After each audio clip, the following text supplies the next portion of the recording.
Hello and welcome to ABC Bullion's 360 weekly wrap. My name is Crystal Thivios and I'm joined once again by our resident precious metals expert, Global General Manager of ABC Bullion, Nick Frappel.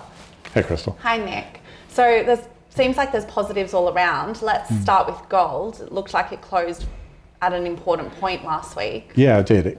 It made a new high, hit the 1790, went through the 1794 target that we talked about last week.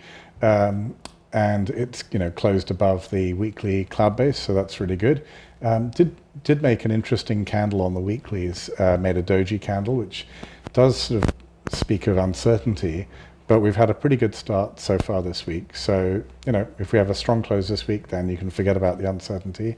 However, it's a little bit of a thing to look at in case we, for whatever reason, have a weak close. Do think we probably will just retest the 1760, 1765 level during the week, so that's possible. But yeah, look, it's positive. We made up through the weekly cloud. It's good for gold.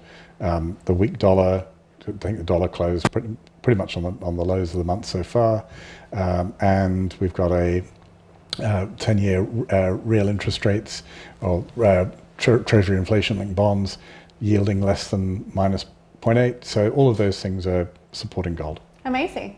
What is positioning showing us? There's a little bit of an outflow from gold ETFs, really nothing worth sort of commenting on, but it was a slight negative rather than a positive. On the CME futures managed money, there's fresh longs coming in, nothing particularly huge, just quite small. A little bit of short activity as well, about 200,000 ounces.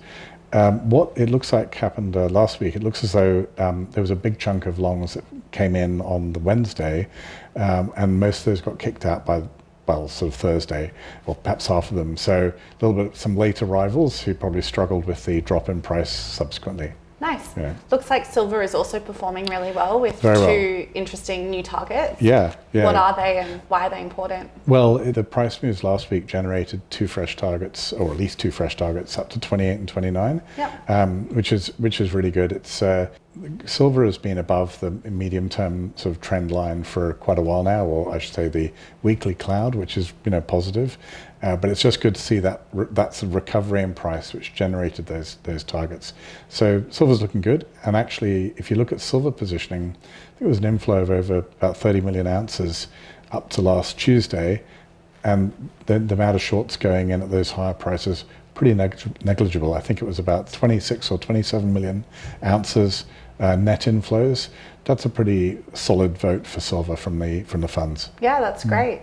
And the Australian dollar also seems to be strengthening. Yes, yeah. What does it look like? Well, it's gone up through the 0.777 level that I mentioned last week, where it's traded up through there, and I think it's pushing back up through there again today. Iron ore prices are on fire. I think made a high of almost 190 last week. Gold is looking good, copper's looking good. All of those things are supporting the Aussie.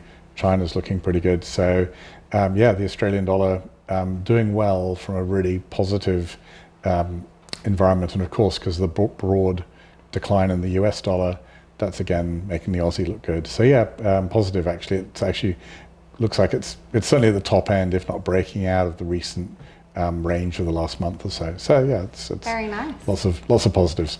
Thank you so much for your insights, Nick. And thank you all once again for tuning in. For more from ABC Bullion 360, please follow us on our socials or subscribe to our YouTube channel. Until next time, happy trading at abcbullion.com.